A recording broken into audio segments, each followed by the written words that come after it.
My name is Lauren Mercer. I am 34 years old. And 11 months ago, I showed up at the service entrance of a 12,000 square foot estate in Atherton, California, with a pair of rubber gloves in my bag and the specific kind of dignity that comes not from having everything, but from deciding that losing everything is not the same as becoming nothing. The first week, no one looked at me. Not once. Not the estate manager, who gave me my assignments each morning. Not the other household staff who moved through those rooms with the practiced invisibility of people who have learned that invisibility is the professional standard. And certainly not the man who owned the house, a 53-year-old technology entrepreneur named William Hartley, whose name appeared in Forbes and whose schedule was managed by a team of assistants and whose presence in his own home registered to me, that first week, as a brief blur of dark clothing moving between rooms I was not currently in. I was invisible. I showed up. I cleaned. I went home to the studio apartment I was renting on the outer edge of Redwood City, with money I had borrowed from my mother to cover the deposit. My friends called it what they called it. You went from wife to servant, my friend Kim said, with the laugh of someone who believes she is being affectionate. I said nothing. I went to bed early, because I had to be up at 6. I showed up the next morning, head down, working in silence. And then came the second week. On a Tuesday morning, William Hartley walked past me in the hallway outside his home office and stopped. He asked me one question. Just one. I answered without thinking. He went very still. He called his assistant over. He whispered something I could not hear. And then he walked back into his office and closed the door. That afternoon, everything changed. By the end of that week, the woman who had come to clean his house was sitting at his boardroom table. And when my ex-husband heard what had happened, he went completely pale. But before I tell you what actually happened, please like and subscribe to the channel and tell me in the comments where you're watching from. Now, let's begin. I need to tell you who I was before the divorce because the divorce is not where the story begins. I grew up in Sacramento, California, the daughter of a high school economics teacher who believed, with the evangelical conviction of someone who has seen evidence, that understanding how money moves through systems is the most practical education a person can receive. He taught me to read a balance sheet before I could drive. He talked about market structure at the dinner table the way other fathers talked about baseball. By the time I was in college at UC Davis, I was studying business economics with a particular focus of someone who already knows exactly what they are looking at. I graduated and went to work for a management consulting firm in San Francisco. Strategy work, the kind that requires you to walk into a company, understand its operations in weeks, identify where value is being lost and where it could be created, and deliver a set of recommendations that the leadership team can actually execute. I was good at it. Not flashy. I have never been flashy, but precise and thorough, and able to see things in the structure of a business that the people running it had stopped being able to see because they were too close. I made partner track in 4 years, which was fast.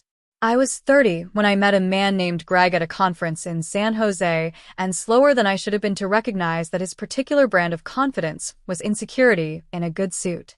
Greg was charming in the way that certain men are charming when they want something, and less charming once they have it. We dated for a year and married quickly, which I justified to myself with a series of rationalizations that I am now old enough to recognize as rationalizations. He was uncomfortable with my career, not directly, never directly, but in the way a person can fill a house with enough ambient disapproval that certain things eventually stop feeling worth the effort. I stepped back from the consulting firm. Reduce my hours, then reduce them further, then stopped entirely, telling myself it was temporary, telling myself I would return when things settled, telling myself a story about my own life that I should have stopped telling much sooner. The marriage lasted 4 years. When it ended, Greg's decision, delivered with the efficiency of someone who had made it some time before he said it out loud, I discovered that I had traded a career for a marriage that was now also gone. My savings had been absorbed into a household that was Greg's name on the lease and Greg's investment accounts and Greg's life, of which I had been a feature rather than an architect. I was 34 years old in a one-bedroom apartment in Redwood City with a depleted bank account and a resume that had a 4-year gap in it, and the consulting world moves quickly enough that 4 years is a significant silence. The job posting for the Hartley Estate household staff paid $22 an hour. I applied on a Tuesday and started the following Monday.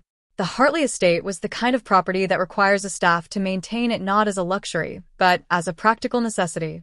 The main house alone had 14 rooms. There was a guest wing, a pool house, a separate structure that served as William Hartley's private office, and grounds that a full-time gardener managed separately. My assignment was the main house and the private office building, which I was permitted to clean on Tuesday and Friday mornings before 9, after which the office was considered active and I was not to enter. I learned the rhythms of the house quickly, because learning the rhythms of an operation quickly is what I have always done. I understood within 3 days which areas of the main house were used regularly and which were maintained for appearance.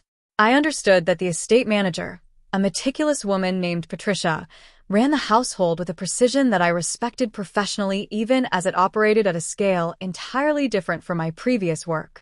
I understood within the first week that William Hartley was in the middle of something significant. I knew this not because anyone told me. The staff operated with a discretion that was institutional and thorough, but because the office building had the particular energy of a place where consequential work is happening. The number of visitors, the hours his assistants kept, the thickness of the binders I moved around the meeting table when I cleaned on Tuesday and Friday mornings. I did not read them, but I was aware of them in the way you are aware of things that are organized around a specific and serious purpose. The second Tuesday of my employment, I was cleaning the meeting table in the private office building at 8:15 when William Hartley came through the door 45 minutes earlier than his usual arrival. He stopped when he saw me. "I'm sorry," I said immediately, gathering my supplies. "I'll come back." "No, it's fine," he said. He set down his laptop bag and looked at the table, at the documents I had moved to the side to clean the surface and stacked carefully in the order I had found them. He looked at the stack for a moment with the expression of a man whose mind is already in the middle of something. Then he looked at me. Not dismissively, not politely. Actually looked at me in the assessing way of someone who is used to reading people quickly. "You stacked those in order," he said. "Yes," I said. "I always put things back the way I find them." He nodded slowly. He picked up the top binder, looked at it, set it back down. Then, almost to himself more than to me, he said, "If you were looking at a company where operating margins had declined 6% over 3 years despite revenue growth, where would you start?" It was not a question directed at me in the sense of expecting an answer. It was the kind of question a person asks aloud when they are thinking and happen to have someone nearby. But I answered it, without thinking, without considering whether a maid in rubber gloves should be offering an answer to a billionaire's rhetorical question. I said, "Cost structure and headcount allocation. Revenue growth without margin improvement usually means the growth is being funded by operational expansion that isn't scaling efficiently. You're probably hiring ahead of revenue in certain departments, and the overhead ratio has drifted. I'd want to see headcount by function over the 3 years alongside the revenue data." The words came out the way they used to come out in the consulting room, clean, organized, instinctive. I stopped. William Hartley had gone very still. He looked at me for a long moment. Then he turned slightly toward the door and said, in a voice that carried without being raised, "Sarah." His assistant appeared within seconds. He leaned toward her and said something I could not hear from across the room.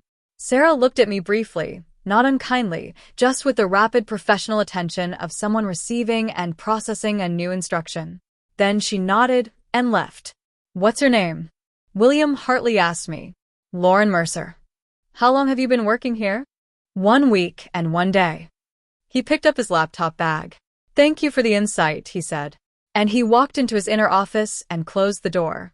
I stood in the meeting room with my cleaning supplies and my rubber gloves and the complete uncertainty of a person who cannot tell whether something significant has just happened or whether she has simply said too much to a man who will forget about it before lunch. At 2 o'clock that afternoon, Patricia came to find me in the East Wing where I was cleaning the guest bathroom. She said, "Mr. Hartley's office wants to speak with you." I followed her to the main house study, where Sarah, his assistant, was waiting with a laptop open and an expression of professional neutrality. "Mr. Hartley asked me to look into your background," she said. I sat down. She had found my LinkedIn profile, which I had never deleted, the consulting firm, the projects listed in general terms, the tenure, the trajectory before the 4-year gap. She had called the consulting firm. She had spoken to my former supervisor, a woman named Dr. Janet Cross, who had apparently said things about me that I did not know she would still say after 4 years. Sarah folded her hands. Mr. Hartley is in the process of acquiring a mid-sized software company, she said. The operational due diligence phase has been more complicated than anticipated. He would like to bring in someone with a fresh perspective, someone without existing relationships with the target company's leadership. She paused.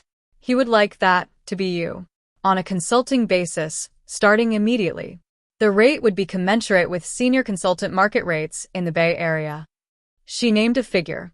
I kept my face composed the way my former supervisor had taught me to keep it in client meetings when something unexpected happens and you need 30 seconds to absorb it. I'll need to review a non-disclosure agreement, I said. Sarah allowed herself a brief, genuine smile. Of course, she said. I'll have it to you within the hour. I sat at William Hartley's boardroom table for the first time on Thursday of that week. There were 5 other people around that table, financial analysts, a senior advisor, Sarah with her laptop, and me, with a legal pad I had bought the previous evening from a Walgreens in Redwood City because I did not own professional supplies yet and was not willing to show up to a boardroom table without something to write on. The work was exactly what I knew how to do. Complicated and consequential, and requiring the specific skill of seeing systems clearly. I was not rusty. That surprised me. I had feared 4 years would dull it. It had not. The ability to walk into an operation and understand it, to find where the structure is strong and where it is leaking, was not gone. It had simply been waiting for somewhere to go. The acquisition analysis took 3 weeks. My contribution was documented and credited by name. At the end of the engagement, William Hartley offered me a continuing role as an independent consultant on strategic operations, a retainer arrangement with significant scope and a rate that would allow me to pay off what I owed my mother and move into an apartment that was not a studio by the end of the year. I accepted. Greg heard about it through the professional network that Silicon Valley maintains whether you want it to or not. Someone knew someone who mentioned my name in connection with a Hartley acquisition analysis, and Greg, whose job existed in the same general orbit, heard. He called me. I did not answer. He texted. He said he had heard things and was glad I was doing well. His assistant, his actual work assistant, which was a promotion from when we were married, called my new business line a week later to ask if I was available for a strategy consultation. I was fully booked for the next 2 months. I told her to try me in the spring. My mother called the evening I signed the retainer with Hartley's team. I told her everything from the beginning, the rubber gloves, the question about operating margins, the boardroom table by the end of the week. She was quiet for a moment. Then she said, "You answered the question." "Yes," I said. "You could have said nothing. You could have gone back to cleaning the table." "I know," I said. She was quiet again. And then she said what my father used to say when I was young, and something in the world had aligned correctly. The knowledge doesn't leave. It waits. He was right. It had waited. Through 4 years of a marriage that asked me to make myself smaller, through the divorce and the studio apartment and the rubber gloves and the week of invisibility. All of it, the economics teacher father, the consulting work, the balance sheets read before I could drive, had waited quietly inside me for the moment someone asked the right question. I answered without thinking. That is all it ever takes. The knowledge does not leave. It waits. And if you are still standing when the question comes, it is ready.